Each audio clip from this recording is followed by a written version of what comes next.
예수님께서 예루살렘 성전을 나가시면서 제자들이 그 성전을 보고 너무 자랑스럽게 생각하고 성전의 아름다운 것을 이렇게 긍지를 가지고 있으니까 이 성전이 돌 하나도 돌 위에 남지 아니하고 다 무너질 것이다, 그런 청천벽력과 같은 말씀을 제자들에게 하셨습니다. 유대인들은 국가 종교죠. 이스라엘의 종교는 유대교고 유대인들의 종교의 중심은 예루살렘이었습니다. 특별히 예루살렘 성전이죠. 예루살렘 성전은 보이지 않는 하나님께서 이스라엘과 함께 하신다는 그런 표시였습니다. 그래서 이스라엘에 믿음 있는 사람들은 절기가 되면 예루살렘 성전에 가서 제사를 드림으로 자신들의 신앙을 확인하죠. 오늘날도 특별한 그런 장소를 중심으로 한 그런 신앙들이 있습니다. 이를테면 이슬람 사람들은 사우디아라비아에 있는 그 메카에 무함마드가 성천했다고 생각하는 그런 돌이 하나 있어요. 그게 운석인데 거기에 뭐 수백만 명이 한꺼번에 모여서 성지순례를 하면서 해마다 그렇게 합니다. 아마 올해는 코로나 때문에 못 모일지도 모르겠습니다만은 그렇게 많은 사람들이 모이는 특별한 장소 그리고 특별한 건물에 의미를 둡니다. 국가 종교이기 때문에 나라가 국력을 동원해서 성전을 지었습니다. 특별히 솔로몬 성전은 이스라엘이 가장 부유하던 시절에 예루살렘에 은이 돌멩이처럼 흔하고 백향목이 뽕나무처럼 흔하던 시절에 좋은 것들을 다 수입하고 해서 레바논의 백향목을 수입하고 그리고 은금을 동원해서 아주 화려하고 멋있게 잘 지었습니다. 그 성전을 볼 때마다 이스라엘 사람들은 긍지를 가지고 하나님께서 우리 가운데 계신다고 그렇게 생각했던 것 같습니다.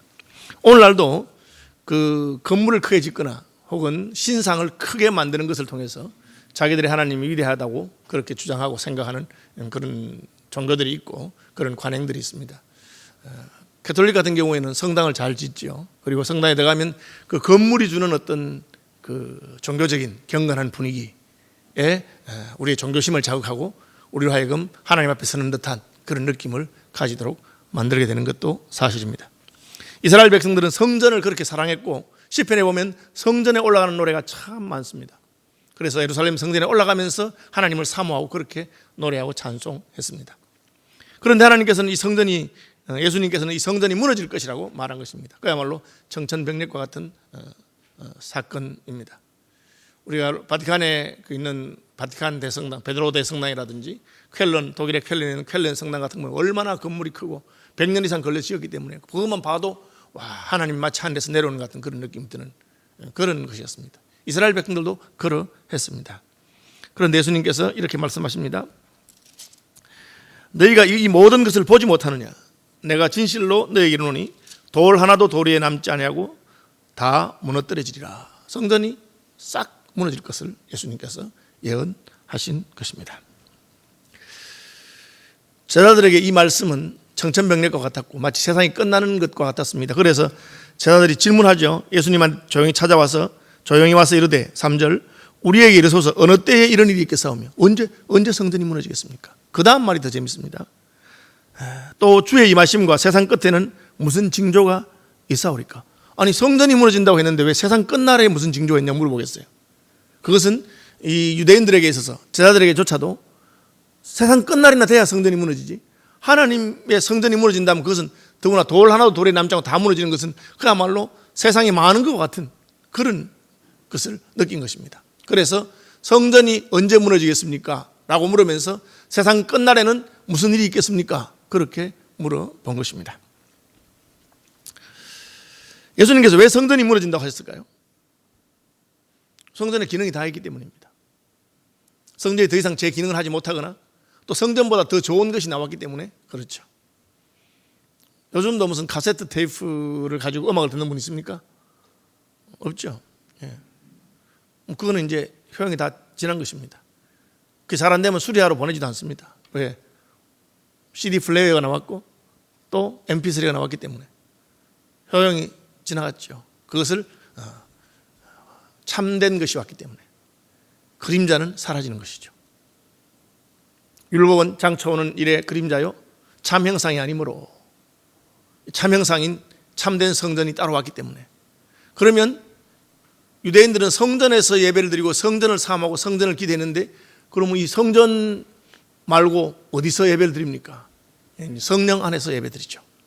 그래서 성전 예배와 대비되는 개념은 성령 예배라고 할 수 있습니다. 예수님께서 요한복음 4장에서 예루살렘도 아니고 사마리아에 있는 그리심산도 아니고 너희가 성령 안에서 예배 드릴 때가 온다. 영과 진리로, in spirit and in truth. 진리와 성령 안에서 예배할 때가 오는데 그것이 바로 참된 예배다. 그렇게 말씀하신 것입니다. 제자들은 너무 충격을 받았지만 예수님은 그것이 한 새로운 시대가 시작되는 것이라고 말씀하신 것입니다. 제자들이 아니 성전이 무너지면 세상 끝날 아닙니까? 그 마지막 날에 무슨 일이 있습니까? 할 때 예수님이 아니 성전 무너지는 게 무슨 끝날이야? 그렇게 말씀하지 않았습니다. 예수님께서도 성전이 무너지는 이야기를 하면서 마지막 날에 일어날 이야기를 하십니다. 다만 관점은 약간 달라요.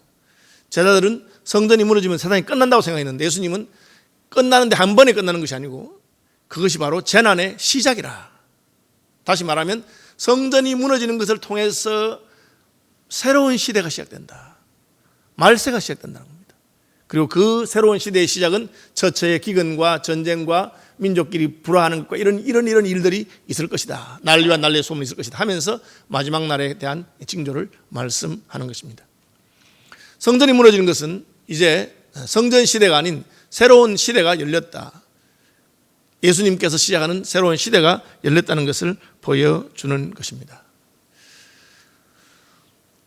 유럽 사람들에게서 2차 세계대전은 새로운 시대가 열리는 큰 사건이라고 할 수 있습니다. 2차 세계대전이 일어나기 전에 유럽 사람들은 생각하기를 이제 산업혁명이 일어나고 그리고 서민들의 삶이 좋아지고 그전에는 먹을 게 없어서 굶어 죽어서 미국으로 이민 가고 감자기근 같은 것 때문에 그렇게 했습니다. 그런데 이제 산업혁명이 일어나면서 점점 부유해지기 시작하니까 중산층이 생기고 모든 사람들이 잘 살게 됐어요. 그래서 유럽에 있는 사람들이 생각하기를 드디어 성경에서 말한 천년왕국이 임하는구나. 땅끝까지 복음이 전거되고 그리고 우리가 점점 잘 살아지고 문화적으로 좋아지고 정직해지고 그렇게 해서 그 천년왕국이 임하고 그 다음에 예수님께서 재림하신다. 그것이 후천년설이라고 그래서 천년왕국 후에 예수님이 재림하신다. 천년왕국 후 예수 재림설. 그런 어떤 이 사회가 점점 발전하고 좋아진다고 하는 그런 낙관적인 분위기가 전 유럽을 휩쓸었는데 2차 세계대전이 터졌어요. 독일이 유럽 전체를 대상으로 전쟁을 일으키고 그리고 유대인 600만 명을 죽이고 2차 세계대전은 너무나 유럽인들에게 큰 충격을 주어서 그 이전과 그 이후는 완전히 다른 세계관과 사상을 가지게 됩니다. 2차 세계대전이 끝난 다음에 그 유럽 사람들은 더 이상 사람을 믿을 수가 없다. 이 세계가 진보하는 것이 아니다.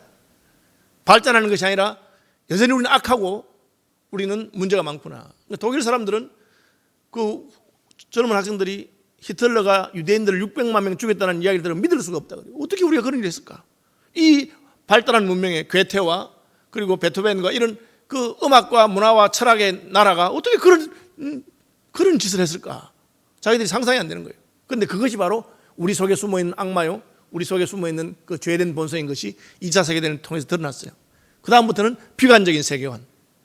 우리가 인생에 아무리 노력한다고 해도 이 세계가 여기가 천국이 될 수 없겠구나 하는 그런 세계관이 바뀌는 그런 계기가 되는 것이 2차 세계대전이라고들 말합니다.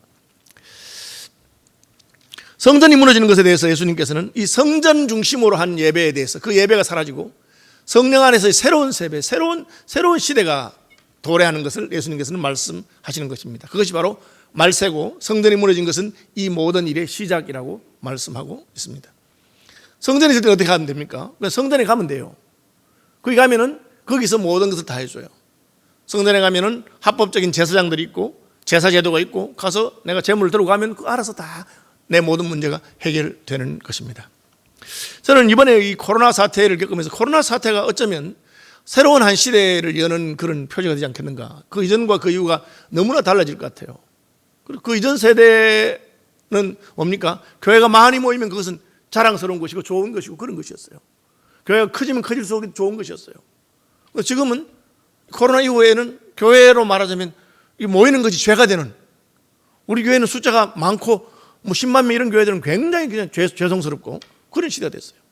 그리고 사람과 사람 사이에서 우리 서로 만나면 좋고 서로 이렇게 많이 모이는 게 좋은데 지금은 만나면 부담스럽고 적정하게 거리를 줘야 되고 그리고 이렇게 같이 있는 게 사람들이 모여있으면 뭔가 수상하고 내 곁에 다가오면 겁나고 완전 다른 시대가 됐어요. 나라와 나라 사이도 마찬가지죠. 나라와 나라와 민족이 민족을 대적한다 그랬는데 그전에는 우리나라가 전 세계에서 가장 그러니까 유용한 패스포드, 한국 패스포드를 가지면 어느 나라에든 마음대로 갈 수 있는 그런 시대였어요. 그런데 갑자기 대한민국을 들어오지 말라고 막 난리가 났어요.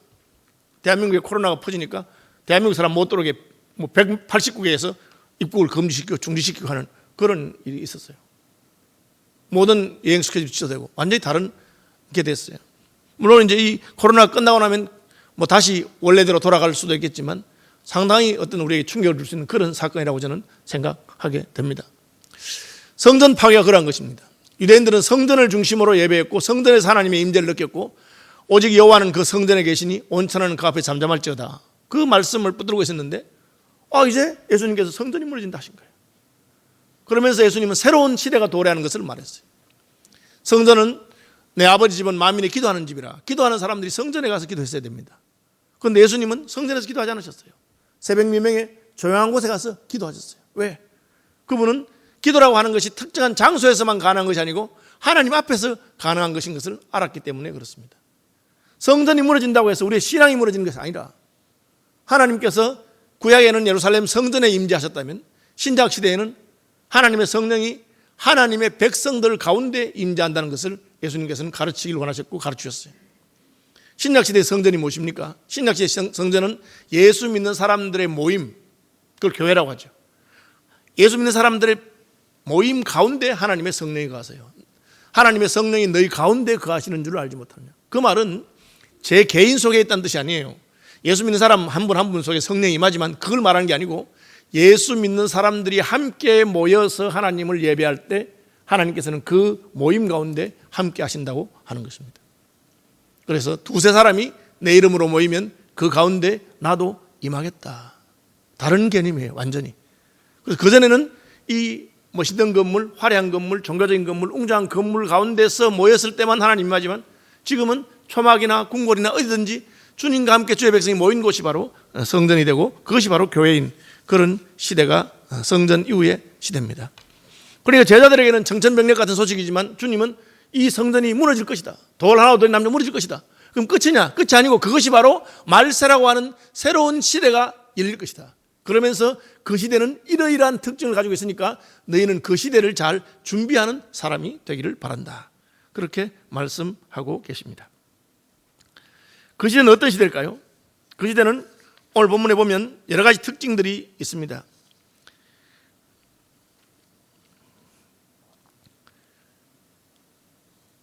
난리와 난리의 소문을 듣거든 이 시대가 시작된 줄 알아라 하면서 5절 많은 사람이 내 이름으로 와서 이르되 나는 그리스도라 하여 많은 사람을 미혹하리라. 거짓 그리스도가 많이 나온다는 뜻이죠. 11절 거짓 선지자가 많이 일어나 많은 사람을 미혹하겠으며 23절 24절로 마찬가지입니다. 그때 사람이 너희에게 말하되 보라 그리스도 여기 있다 혹은 저기 있다 하여도 믿지 말라. 거짓 그리스도들과 거짓 선지자들이 일어나 큰 표적과 기사를 보여 할 수만 있으면 택하신 자들도 미혹하리라. 이 성전 이후의 시대의 특징이 뭐냐? 우리는 유대인들은 무엇이 정통이고 무엇이 가짜냐? 하나님의 언약궤가 있는 성전이 진짜예요. 거기 가서 예배 드리면 돼요. 그러니까 사마리아에다가 금송아지를 만들어 놓던 장은 다 사입이고 하나님 싫어하시는 것이에요. 간단해요. 예루살렘 성전에 가면 되니 그게 확정받은 어떤 기관이고 그 종교예요. 그런데 신약 시대에는 예수 이름으로 모이는 곳에 하나님의 성령이 임하니까 이게 지금 보이지도 아니하고 누가 참된지 알 수 없어요. 그러니까 거짓 그리스도, 이 그리스도란 말은 메시아, 구세주란 뜻이에요. 자기한테 와야 구원받는다는 거예요. 그래서 우리 교회에 와서 구원받는다, 우리 모임에 와야 구원받는다는 그런 거짓 그리스도 나타나기 시작했어요.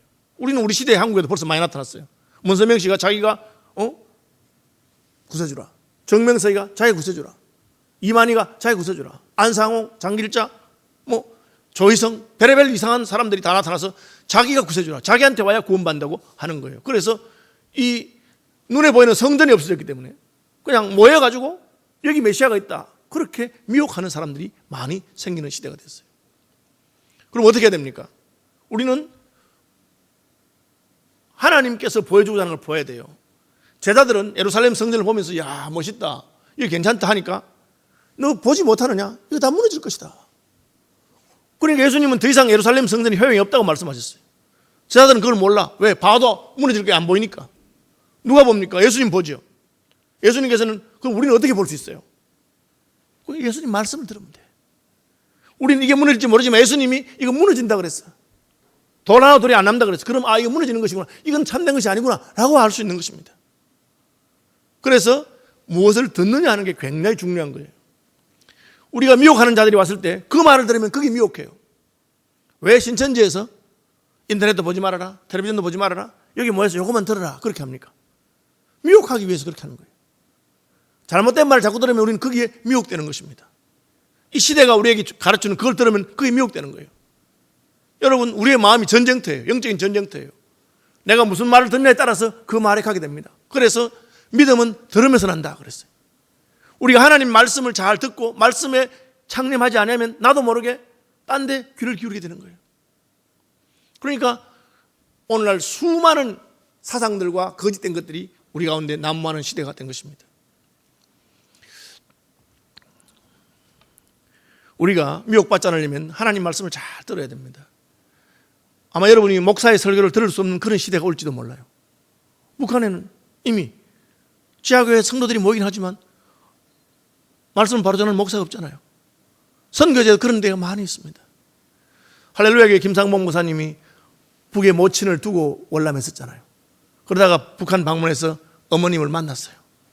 어머님 만났는데 어머님 그 신앙을 다시 한번 회복시켜주기 위해서 수십 년 동안 예배를 드리지 못했으니까 아들이 가서 뭘 했냐 물으니까 그 김상봉 목사님 하신 게 주기도문하고 사도신경하고 그걸 어머니 기억나세요 하면서 다시 한번 외우도록 하고 그걸 처음부터 이렇게 하셨더라고요. 여러분, 우리가 우리의 마음에 하나님 말씀을 딱 붙들고 있는 것 중에 암송하는 게 있으면 좋아요. 주기도문 암송하시기 바랍니다. 여기 오는 분 다 암송하시기, 사도신경 암송하시기 바랍니다. 성경 말씀 많이 암송하시기 바랍니다. 그래서 시편 암송하고 신약의 복음서나 서신서를 암송하고 그러면 어느 날 갑자기 우리가 성경을 볼 수 없는 시대가 오고 우리 귀에 들리는 말은 전부 다른 말이 들립니다. 그런데 그 말이 옳은지 우리가 어떻게 그 말에 우리의 목숨을 걸고 따라갈 수 있겠어요? 하나님 말씀에 창념해야 됩니다. 그럼 그 말씀이 우리 귀에 들리는 대로, 그 말씀이 우리 주시는 대로, 그래서 믿음으로 볼 수 있는 것이죠. 거짓 선지자들이, 거짓 메시아가 많이 온다. 그렇기 때문에 미혹을 받지 않도록 주의하는 것이 말세에 우리가 해야 될 일입니다. 난리와 난리의 소문을 듣거든. 우리가 난리 소문을 듣고 있잖아요. 지금 난리도 아니죠. 저는 코로나가 중국에서 했구나, 중국이 난리 났구나, 우리나라 좀 하다가 이제 괜찮은 것 같으면 이제는 미국, 이탈리아, 유럽이 난리가 났죠. 지금 정신이 없는가 봐요. 뉴욕 같은 데는 그냥 벌써 10만 명 이러니까 정신을 못 차릴 정도로. 그뿐 아니라도 일본도 마찬가지고 올림픽이 연기되고 이런 소식이 있습니다. 왜 이런 일이 생길까? 이럴 때마다 이게 지금 우리가 우리를 돌아봐야 될 그런 시간이 아닌가. 어떻게 하나, 그죠? 난리와 난리의 소문을 듣거든 이 모든 일이 시작된 줄 알아라. 그렇게 말하고 있습니다. 민족이 민족을, 나라가 나라를 대적하여 일어나겠고, 지금 처음에 우한에서 코로나 나니까 다 중국 사람들 다 미워하고, 이제 한국에서 또 코로나 한다니까 한국 사람들 다 오지 말라고 그렇게 하다가, 이제는 이탈리 사람들, 미국 사람들 오지 말라고 막 하고, 미워하죠. 서로 사랑이 식고 미워하는 시대가 되었습니다. 미운 놈들도 있죠. 하는 짓이 왜 그럴까? 이번에도 미국에서 유학 갔다 온 이제 10대 후반의 학생이 그냥 답답하다고 엄마하고 같이 제주도 갔다가 이렇게 돌아다니다가 또 확진돼가지고 제주도에서 난리가 나고 막 이렇게 하자고 그렇게 하는 걸 보게 됩니다. 그럼 이해도 되지만 왜 저렇게 했을까 그런 생각이 듭니다. 그런데 미워하는 시대가 됐죠. 저놈도 왜 그러냐? 교회가 가만히 있어도 죄를 짓는 것 같이 왜 모이니까 미움받는 시대가 됐어요. 왜 모이느냐고 그렇게 하고,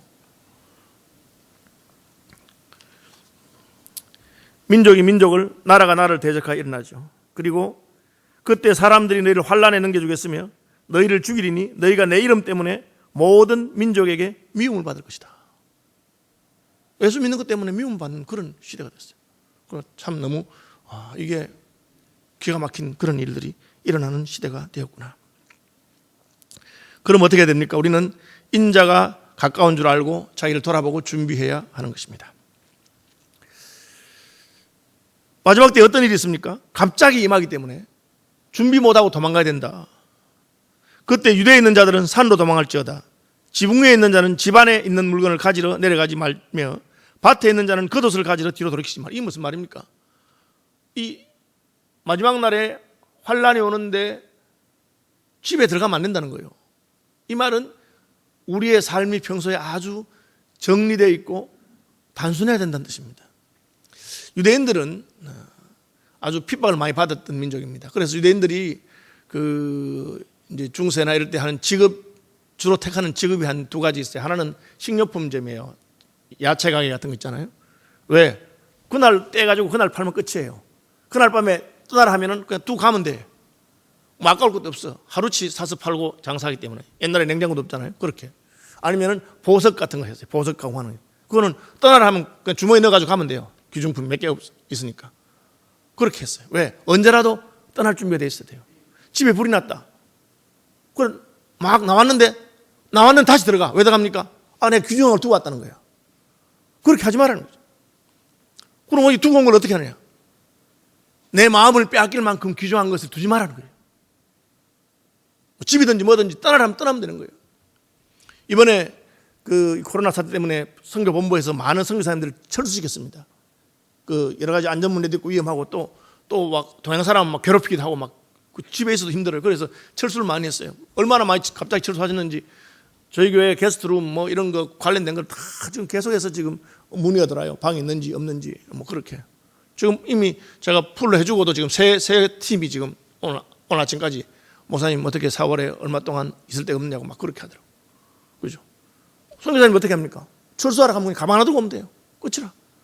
그렇게 사는 삶을 살라는 거예요. 땅에 미련 둘 게 너무 많으니까 주님께서 포기하고 떠나라 해도 떠나지를 못하는 거예요. 그러면 환란이 있는 것입니다. 급격하게 임합니다. 이번 기회를 통해서 한번 하나를 정리해보고 내가 지금 마음을 너무 두고 있는 것들이 있는가? 내가 그냥 여기 매여 있는 게 있는가? 탁 틀어버리면 돼요. 이 말은 진짜 중요한 것을 붙들기 위해서 다른 사소한 것은 가볍게 이길 수 있는 그런 단순한 삶을 말합니다. 오늘이라도 주님이 오시면 가야 되는데 내가 하고 싶은 게 너무 많고 또 내가 미련이 있는 게 많으면 그것 때문에 못 가는 것이죠. 그것을 말하고 있습니다. 미련을 버리고 포기하라. 그 다음에 그 날들이 너무 힘들지 않도록 기도해라. 그렇게. 그리스도인들이 해야 될 것이 무엇입니까? 기도하는 것이죠. 이럴 때일수록 기도하는 것입니다.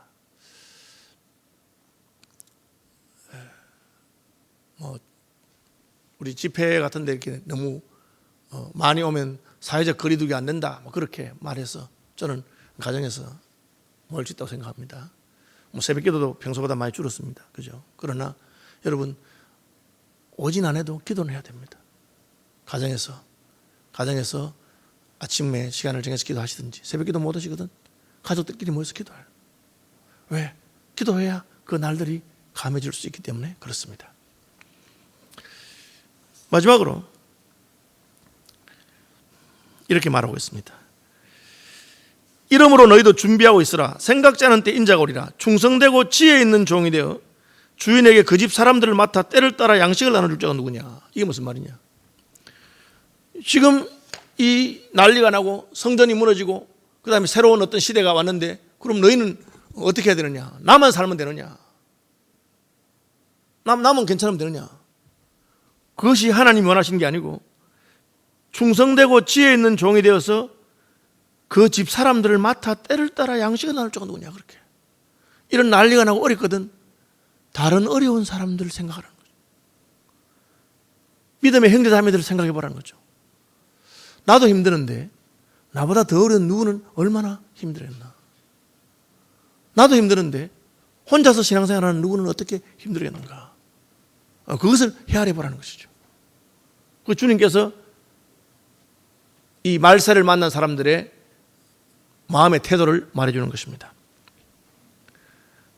내 주변에 있는 사람 가운데 진짜 힘들고 어려운 사람이 없을까? 뭐 코로나로 그냥 내 발등이 찍힌 것 같고 내 코가 석자인데 남 신경 쓸 데가 어디 있겠느냐, 그렇게 하는 것이 아니고, 이런 중에도 그래도 나는 하나님 은혜로 먹고 살 수 있고 나는 하나님 은혜로 하는데 우리 손에 있는 누구는 어떨까?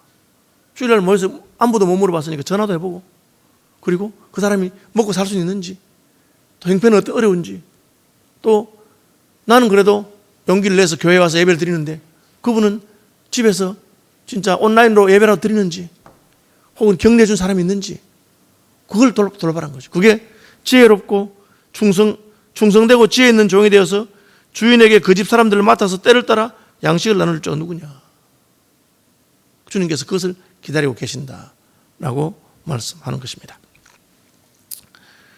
아마 이번 사태 때문에 교회 예배에 대한 것도 많이 달라지고 여러 가지 달라질 거라고 생각해요. 그죠? 뭐 젊은 분들은 그래도 좀 괜찮은 것 같아요. 젊은 분들 온라인 예배를 드리면서 제가 그분들하고 놀란, 그분들은 이 온라인 세계가 자기 실세계가 똑같아. 그 현실이 그냥 자기들의 실제 세계처럼 느끼는가 봐요. 그러니까 온라인으로 예배를 해도 그냥 자연스러운 것 같아요. 그래서 평소에도 이 온라인 세계가 자기들의 실체처럼, 나이 드신 분들은 굉장히 힘든 것 같아요. 나이 드신 분들은 사정이 있어서 예배하기 힘들고 몸도 안 좋고 또 우리 못 오니까 집에서 어떻게 이제 순장님 하는 대로 온라인 예배를 드리면서도 안 참석하니까 예배 같지 않고 막 그런 시대에 이 간격이 있는 것이죠. 이때 우리가 할 것은 무엇입니까? 자기를 돌아보고 서로 사랑하고, 참 그런 분들 좀 살펴주고, 특히 순장님들이라든지 또 믿음 있는 분들은 그런 일이 있었으면 좋겠습니다.